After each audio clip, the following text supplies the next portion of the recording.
Alright, so this is a quick little Jin guide.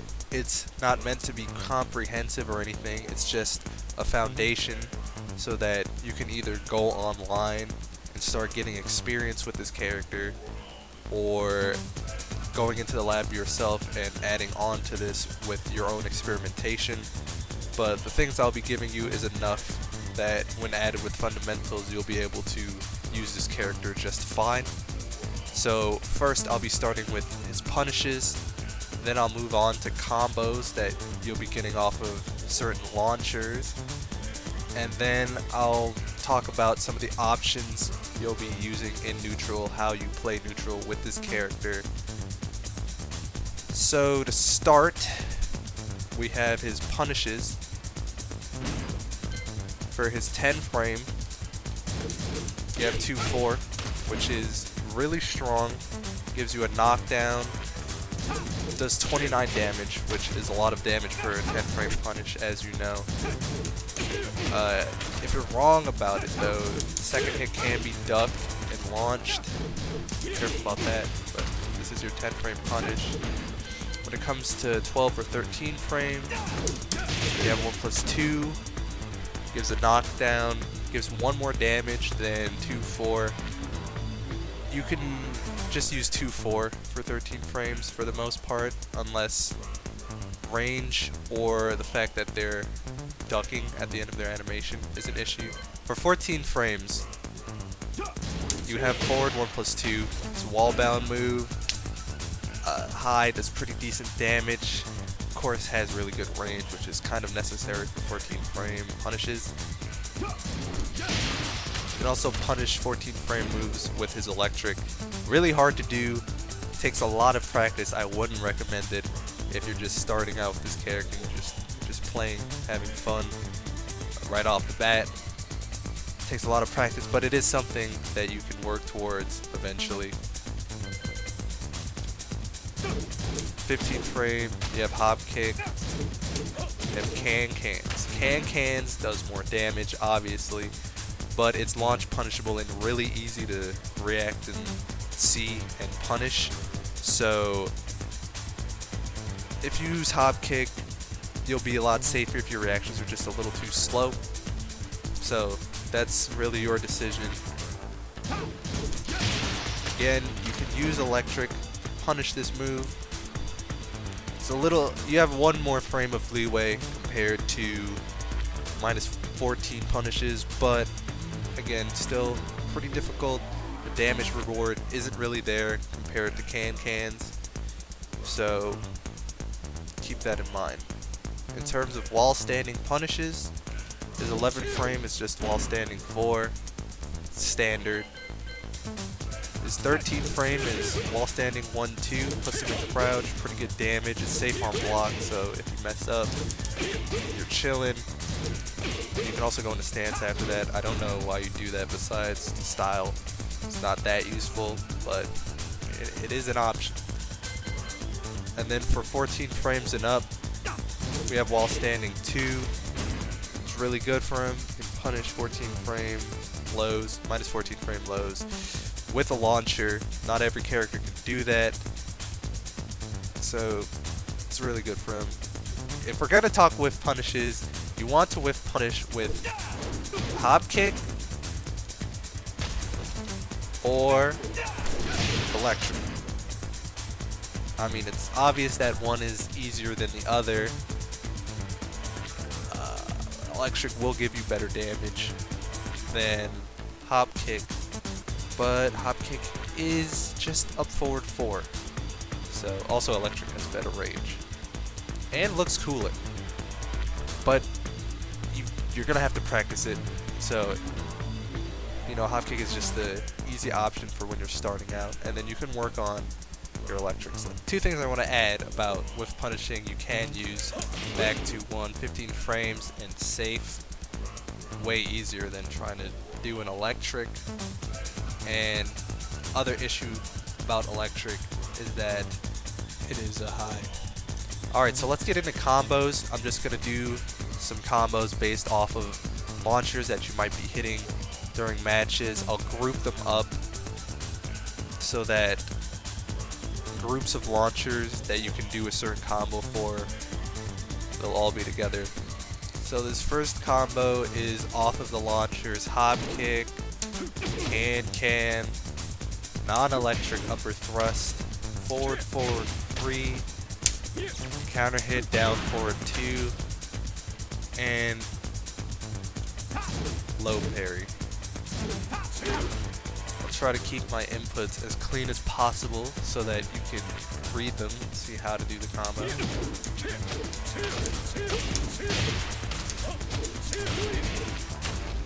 Keep in mind the forward holds after I do back 3.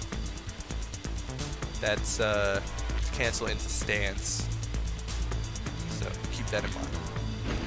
The next combo is for the group of launchers: wall standing 2, electric thrust, and counter hit down forward 4. So the combo looks a little like this.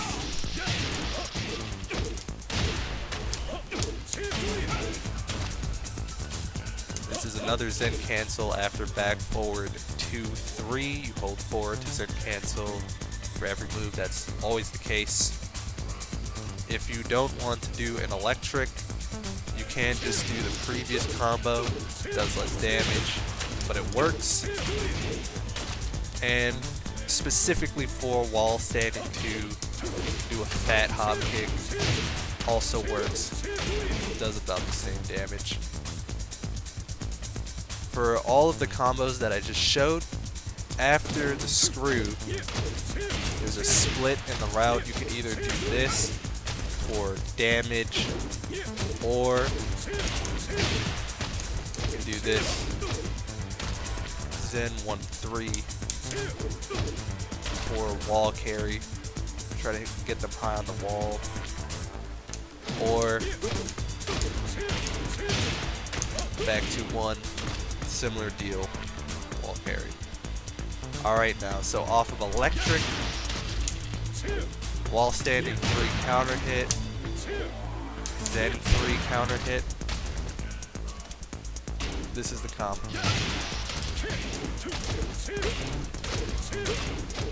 Gives pretty good wall carry. There is a harder combo that involves a micro dash. Don't really have to worry about that right now, but I'll show you it for the sake of completion and so that you know for down the line.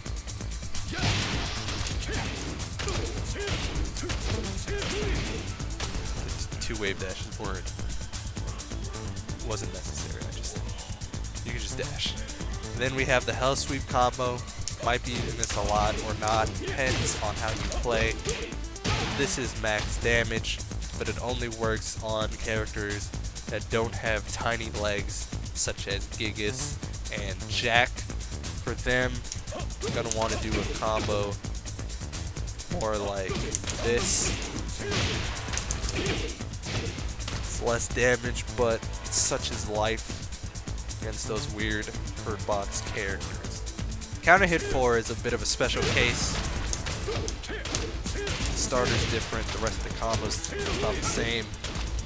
Just while standing 4 to pick them up.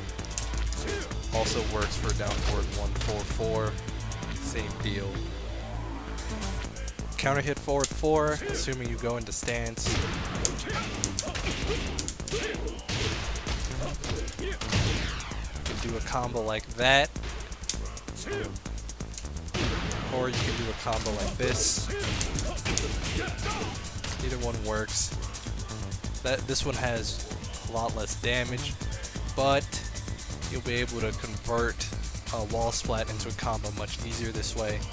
Once you hit the wall in the combo, if you have enough time, jab before down back 2-2-3.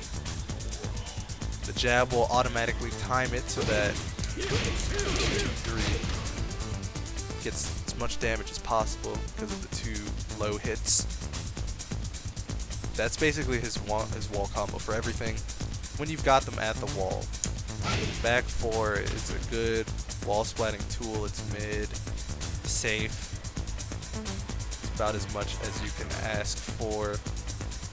Or down 4, fast save. catches them. As you know, forward 1+2 is a wall bound. Down 1 is also a wall bound. Really slow though, but it's safe and it's a mid. On their wake up after this combo, you can do a forward 4. If they tech roll, it'll put you way in plus, and if they're ducking, it'll hit them. It's just a good pressure tool. If they just stay down and toe kick you or something, this won't work, but as far as catching tech rolls, it's pretty good. Of course, you can also just down 4. Also catches tech rolls. If you're at the wall and you hit a hell sweep, you can either go for that or just down 2 to spike them. Alright, time for a little bit of the neutral with Jin. So when you're playing small and safe, you're unsure of how much your opponent is going to respect you and not mash. Come in with 1 jab, of course. 2-1-4 or 2-1. Really good string. You can kind of spam it. The 4 is very delayable, so you can catch them. You don't get anything off the counter hit, but it'll keep them pinned down. It's really key point of his pressure. You have down forward 1, of course, quick mid, and if you think they're gonna press something, do down forward 1-4. If it's a counter hit, it'll knock down. Doesn't really give you anything crazy, but it's something. If you have a read on them mashing, you can also try to hit confirm it. You can mess that up though, because if you delay it too long, even if the first hit hits, the second hit won't combo. Down 4. A lot of characters have a down 4. Jin's has a unique one. Does more damage, crushes highs. So it's a very good tool to just slip in, get in there, get some quick damage. It's minus on hit though, so pressure ends there. It's just a quick poke. Also tracks pretty well. 4. Try to catch them with a counter hit. 13 frames, tracking high. It's -9 on block, but it's a really good move otherwise. It's not punishable, so even though it's -9, it's not punishable. It's just barely safe. It's no longer your turn if it gets blocked, of course, but tracking, counter hit, launcher, good damage. 13 frames, really fast. It's a good move, especially if you're playing safe. You just throw it out. Probably won't get counter hit out of it because it's so fast. Also keeps the hit down if they're stepping a lot. It's a high though, so it can't be ducked. Get too trigger happy. Keep that in mind. Speaking of highs, electric, obviously really good. It tracks 2 Jin's right, so they're left. Can't step it that way. What else can I say about the electric that hasn't been said or that you don't already know? It's really good. It's plus on block, and it's a launcher, and it's only 14 frames, assuming your execution's perfect, which is probably not, but at most it's probably going to be 16 frames, which is still really fast, and it's really scary. So your opponent has to fear it, but of course there's small execution barrier. I personally don't think it's that hard. You can get it with a little bit of practice. It's not an exact just frame. There's a little bit of leeway, I believe, on hitting down forward and 2 at the same time. You didn't know, that's how you do an electric. You have to hit down forward and 2 at the same time. You can't be late with it. There's that. Forward 1+2, also 14 frames, except your execution doesn't have to be perfect, and it's a wall bound. And it pushes them pretty far on block. So, of course it's a high, but wall bound, really strong for him. Get damage depending on your positioning, and it's fast and safe, and has really good range. So, it's easy to whiff punish though. So make sure you're in range. They don't just backdash out or something. And then of course, forward 4. If you've seen any Jin player play, you've seen this move at least a couple times. Forward 4 at range specifically, it's pretty slow, but at this distance, most characters don't have a button to hit you. Has probably the most range, if not one of the most range in the game. Goes really far.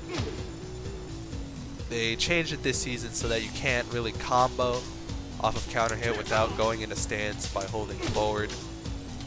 So if you just want to keep them out or use it as a spacing tool, you don't really get a combo, but it's still really good. It does damage, safe, it's pretty far. Has not as garbage tracking as you would expect for a move like this.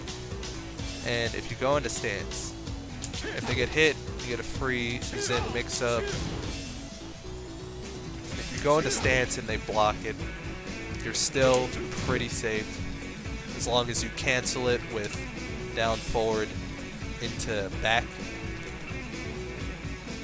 They can do a 13 frame. They're probably not going to do a jab because this stance high crushes. The jab will just go over your head.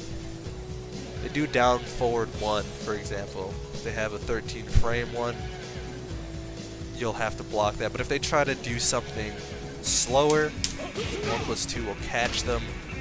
It'll launch them. Don't do that every time. Only do it if you have a read on them doing something slow because you're in stance. I'm just gonna mention these because I don't want you to get over reliant on using these, because good players will not fall for these. But he does have all 3 kinds of breaks for throws. Quarter circle back, 1+3, down forward, 2+3, and up forward 1+2. He has a little just frame for a teeny tiny bit of extra damage that you can see in the inputs there. After up forward 1+2, you go to up back 3+4.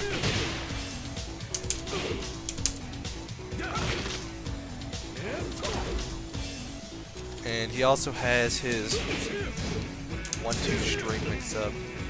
1-2-3 is a mid, 1-2-4 is a high. You can delay the 4 a little bit, not a lot. But again, high mid string mix up can be fuzzied. Doesn't give great reward. I mean, out of 3, if they duck, you can just punch them in the head. I mean, it's not garbage damage by any means, but you know, it's gonna be kind of tough to use if they just block, don't get greedy, or if they just fuzzy. You know, there's a lot of counterplay. Another thing I'll mention: back forward 2, 15 frames. If they're micro stepping to the side and blocking, it won't really defend you against full steps or walks if they're well timed, but it has okay tracking and it's decently fast. And then once you're sure that they're not going to do anything crazy, once you condition them with your quick and safe pokes, you can start going big, forward 3, mid launcher, forward 4. Not a launcher, but it's really plus. Also puts them in crouch. So depending on if you think they're going to duck or if you're just trying to pressure them to catch them backdashing, who knows what, you decide between the 2 axe kicks. Down back 4, pretty slow, good range though. On counter hit, they changed it, you get a little bit of extra damage. It's no longer a launcher, but it's still really good. Hell sweep also kind of slow, decent range. You can't really step this. So once they've stopped hitting buttons, wave dash 3 also works. Tracking mid. If they block it, you're -9, so it's not your turn. But there's almost no way for them. They have to block it. They can't weasel their way out of it with movement. They can counter hit it, but like I said, this is for going big. I do want to mention for later down the line, this is the phase where you can start wave dashing in their face and missing electrics like I just did there. So keep that in mind. When they're not pressing buttons anymore, when they're conditioned, that's when you start trying to open them up with movement and these bigger moves. Rage. So for Jin's Rage Art, you can either use it the same way everyone else's Rage Art is used, just throw it out, or as a combo ender. You can do it even after the Screw on the Hell Sweep combo, or you can use it as a punish since it's so fast, 14 frames. You can use it as a whiff punish since it's so fast, 14 frames. Or you can interrupt some strings that you normally can't interrupt with other Rage Arts. Just keep in mind it's a high, so if they end in crouch, it's going to mess with you. When it comes to Jin's Rage Drive, you can use it as a normal electric, since you get a free mix-up after it. Or you can use it in a combo like that, just do your screw immediately, wall carry will send them flying and they'll do a big wall splat, get your wall combo, everything's nice. It's basically just cool electric, cooler electric. Alright, so that does it for the quick little Jin starter guide that I've put together. As I'm showing here, there's a lot of things that I didn't go into, but these are things that you can experiment with on your own. They're not necessary to the game play of Jin. I tried to keep things as fundamental as possible. The tools I've given you, like I said, are a foundation. You can go online based on what I've told you, play matches, and win based off of your fundamentals. But of course, that's not all there is to the character. You should experiment on your own, create your own playstyle of this character, either through experience with matches or lab time, both. Probably best that you do both. Also matches, you're going to want to watch matches of yourself and top players. You can learn a lot from analyzing these. But that's it. I hope this helps you. Thanks for watching, and I'll see you next time, hopefully.